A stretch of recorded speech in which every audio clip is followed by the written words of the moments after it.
My name is Raymond Carlson. I'm 62 years old.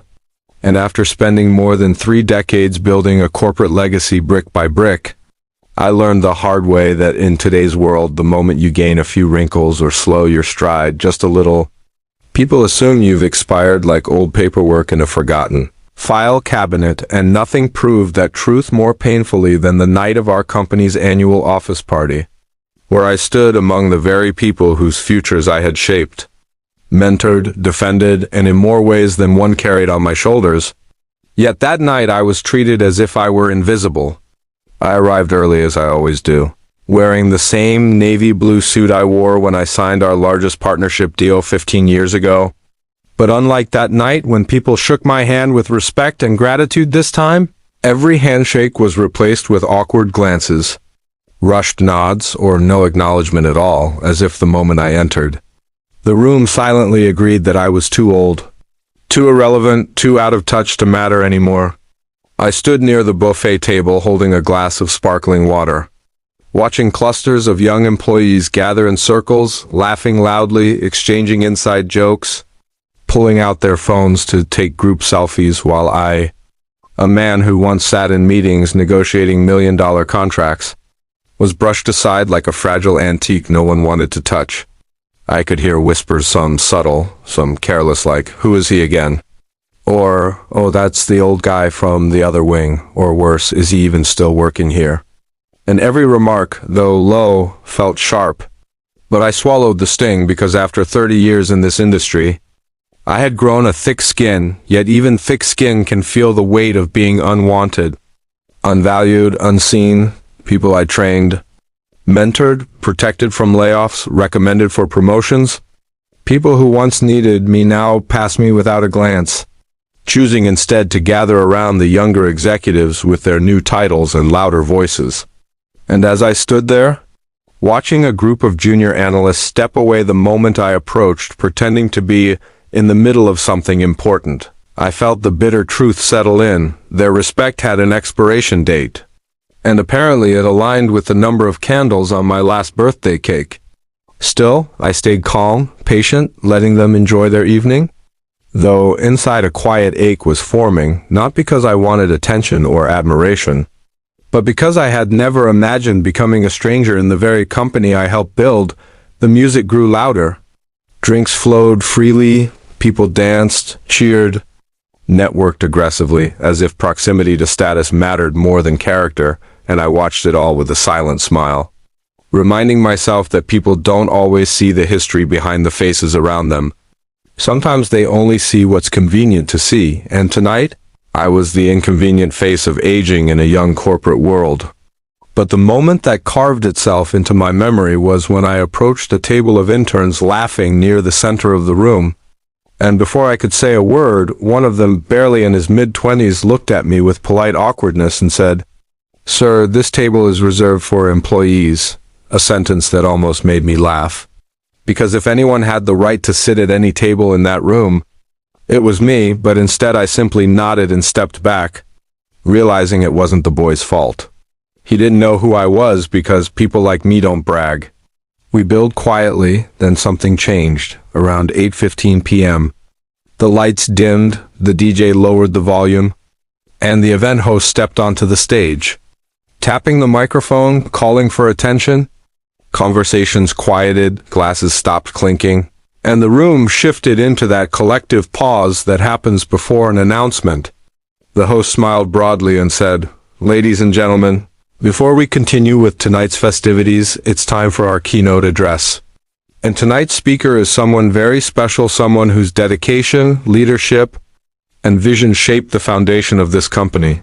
I felt myself straighten slightly, curious who they had chosen, assuming it would be the CEO or one of the board members. But then the host continued, "Please welcome the man without whom none of us would be standing in this incredibly successful company today, Mr. Raymond Carlson." The silence that followed was genuinely theatrical. 100 heads turned toward me at once, eyes widened, mouths fell open. Someone literally dropped a drink. The same interns who moments ago told me the table was for employees only, now stared like they had seen a ghost walking on water.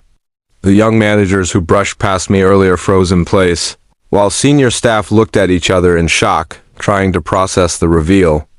And I simply lifted my glass, set it aside, adjusted my cufflink, and walked slowly, calmly, intentionally toward the stage, letting every step be a reminder not of power, but of presence. When I reached the podium, I looked at the sea of stunned faces, and for a moment, the silence felt heavier than the loudest applause.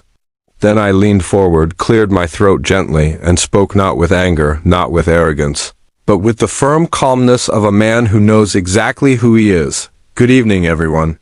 Some of you may not know me, and that's all right. When I founded this company 32 years ago, I didn't do it for recognition. I did it because I believed in something that needed to exist: a workplace built on respect, integrity, and the understanding that every person, no matter their background or age, brings value. As I spoke, I could see shame forming in the eyes of many. The same people who ignored me now hung on to every word, probably replaying their behavior in their heads. But I didn't aim to embarrass them. I aimed to teach them.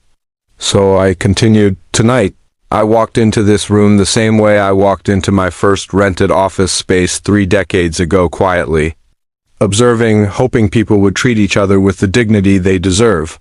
But what I witnessed reminded me of something we all forget too easily. Respect shouldn't depend on someone's age, their job title, or whether or not you find them interesting. Respect is a basic human currency. When you spend it generously, it pays you back. A few people looked down, a few wiped away tears, a few shifted uncomfortably, knowing exactly why his words felt so heavy. But I didn't stop there. I shared stories of the early days, of the nights I slept in my office during expansion, of the risks I took when the company almost collapsed in its 10th year, of the decisions that saved jobs during recessions, of the countless employees who succeeded not because of luck but because someone believed in them. And slowly, the room softened. Humility replaced arrogance. Humanity replaced ego. When I finished, the applause didn't start instantly, it erupted. The entire room stood. People clapped, cheered, whistled, and some even wiped tears. And those same interns who had dismissed me earlier hurried toward the front of the room, apologizing nervously, saying things like, "Sir, we had no idea, and we're so sorry. We didn't recognize you," and every apology, sincere or not, reminded me that people often judge faster than they listen. But I didn't scold them. I simply smiled and said, "Now you do. Let it be a lesson, not a mistake." The rest of the night transformed. Suddenly, everyone wanted a picture with me. Everyone wanted to talk. Everyone wanted advice. Everyone wanted to be seen by the man they had refused to see just an hour earlier. And though their sudden admiration didn't inflate my ego, it did confirm something I've always believed. The world may temporarily forget your worth, but the truth always finds a way back to the surface. When I finally left the party, stepping out into the cold night air, I didn't feel anger, bitterness, or vindication. I felt peace. Because respect, once lost, can be regained, but only when people are shown the difference between titles and character. And that night, in a room full of bright lights and louder voices, it wasn't my age, my position, or my reputation that made an impact. It was the simple reminder that no one is ever invisible, unless others choose not to look.